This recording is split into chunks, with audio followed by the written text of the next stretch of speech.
Hello my dear students. बच्चों, आज का टारगेट है पीएनएल अप्रोप्रिएशन को 5 मिनट में सीखना और बिल्कुल हम उसको उसी तरीके से समझेंगे कि हम उसे 5 मिनट में ही सीख जाएं। बच्चों, सबसे पहले देखेंगे हम पीएनएल अप्रोप्रिएशन में कि अगर हमको प्रॉफिट एंड लॉस का लॉस दिया हो, प्रॉफिट एंड लॉस अकाउंट का लॉस दिया हो, तो टू प्रॉफिट एंड लॉस के नाम से वो लॉस हम डेबिट साइड में पीएनएल अप्रोप्रिएशन में लिखेंगे। इसके बाद बच्चों 3 बातों को विशेष ध्यान रखना है। पहला, टू इंटरेस्ट ऑन कैपिटल, दूसरा सैलरी और तीसरा कमीशन। बच्चों, ये 3 चीजें तभी लिखी जाएंगी, तभी पार्टनर्स को दी जाएंगी जब ये डीड में मेंशन होंगी। मतलब सीधा सीधा ये है कि अगर हमारी डीड में ये मेंशन है कि हम अपने पार्टनर्स को इंटरेस्ट ऑन कैपिटल देंगे, तो फिर हम यहाँ पे टू इंटरेस्ट ऑन कैपिटल के नाम से उस पार्टनर को उसकी कैपिटल पे इंटरेस्ट पे करेंगे। अगर डीड में ये लिखा है कि हम अपने किसी पार्टनर को सैलरी दे रहे हैं, तो फिर हम टू सैलरी अकाउंट के नाम से उस पर्टिकुलर जो है पार्टनर को सैलरी देंगे, उसका यहाँ पर सैलरी का अमाउंट लिख जाएगा। ऐसे ही अगर डीड में ये मेंशन है कि हम पार्टनर को कमीशन पे करेंगे, तो बिल्कुल उसी तरीके से उस पार्टनर को कमीशन हम दे देंगे यहाँ पर, जितना उसका कमीशन होगा। इसके बाद बच्चों, अगर हमको प्रॉफिट एंड लॉस का प्रॉफिट दिया है, क्या दिया है? प्रॉफिट एंड लॉस का प्रॉफिट दिया है, या ऐसा भी कहा जा सकता है कि credit balance of profit and loss, credit balance of profit and loss भी हमारा प्रॉफिट होता है। अगर ऐसा कुछ दिया है हमें, तो फिर हम लोग इसको बाय पीएनएल अकाउंट के नाम से यहां पर लिख देंगे। वैसे तो बाय नेट प्रॉफिट के नाम से आता है, तो बाय पीएनएल अकाउंट के नाम से भी आप यहां पर वो अमाउंट डाल सकते हैं।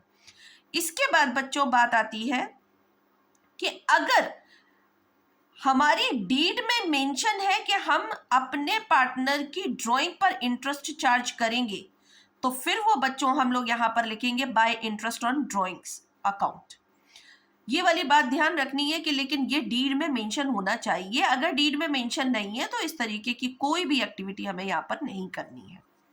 अब बच्चों, अब जब हम इसको कैलकुलेट करेंगे, इन सभी आइटम्स को, ये जो सारे पॉइंट्स दिए हैं, इनको कैलकुलेशन के बाद हमारा बैलेंसिंग फिगर या तो डेबिट साइड आएगा या क्रेडिट साइड आएगा। अब बच्चों, ये अगर मान लेते हैं कि ये पीएनएल अप्रोप्रिएशन में डेबिट साइड आता है, तो डेबिट साइड अगर पीएनएल अप्रोप्रिएशन में हमारा बैलेंसिंग फिगर आता है, तो वो है प्रॉफिट। वो किसका प्रॉफिट है? पीएनएल अप्रोप्रिएशन का प्रॉफिट है। ये पीएनएल अप्रोप्रिएशन का प्रॉफिट पार्टनर के शेयर में बटेगा, मतलब कि पीएसआर में बटेगा। किस में बटेगा? पीएसआर में बट जाएगा, प्रॉफिट शेयरिंग रेशियो में बट जाएगा। अच्छा बच्चों, अब मुद्दे वाली बात ये आती है कि पार्टनर के कैपिटल अकाउंट में ट्रांसफर होगा कि पार्टनर के करंट अकाउंट में ट्रांसफर होगा। यहां पर यही वाली बात ध्यान देनी है कि ये चीज हमको कैसे पता चलेगी? तो ये चीज हमें पता चलेगी क्वेश्चन से। क्वेश्चन में अगर कुछ ऐसा लिखा हो कि prepare profit and loss appropriation account, जो कि आप बना ही रहे हैं, and partners capital account as per fixed capital and fluctuating capital.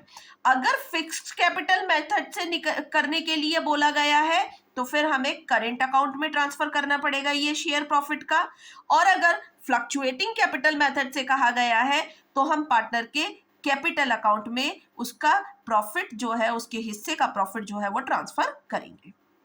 अच्छा, सेम एज अगर हमारा बैलेंसिंग फिगर क्रेडिट साइड में बच्चों, अगर हमारा बैलेंसिंग फिगर क्रेडिट साइड में क्या हो रहा है? कम आ रहा है, ठीक है, मतलब क्रेडिट साइड में बैलेंसिंग फिगर आ रहा है, तो फिर हमें क्या करना पड़ेगा? ये हमारा लॉस होता है, ये हमारा क्या होता है? लॉस होता है। और लॉस किसका होगा? प्रॉफिट एंड लॉस एप्रोप्रिएशन का लॉस है।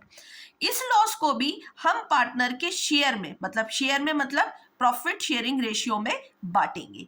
और हमें फिर ये वाली बात ध्यान देनी है कि अगर हमारा फ्लक्चुएटिंग कैपिटल मेथड से बात कही गई है, तो हम पार्टनर के कैपिटल अकाउंट में ट्रांसफर करेंगे उस शेयर को, और अगर फिक्स्ड कैपिटल मेथड से बात कही गई है, तो फिर हम उसे करेंट अकाउंट में, पार्टनर के करेंट अकाउंट में क्या करेंगे? ट्रांसफर कर देंगे। और अगर लॉस आता है, तो ये हमारे किस तरफ जाएगा? पार्टनर्स कैपिटल अकाउंट में किस तरफ जाएगा? डेबिट साइड में जाएगा। और अगर प्रॉफिट आता है तो ये हमारे पार्टनर्स कैपिटल अकाउंट में क्रेडिट साइड जाएगा। तो आई होप बच्चों कि आपको ये बहुत जल्दी से ये छोटा सा कॉन्सेप्ट क्लियर हो गया होगा। मैं चाहती हूँ आप लोग इसका एक स्क्रीनशॉट ले लें और छोटे से नोट्स बनाकर अपने क्वेश्चंस को फिर इसके हिसाब से करें और कोशिश करिए, प्लीज कोशिश करिए। Thanks for watching.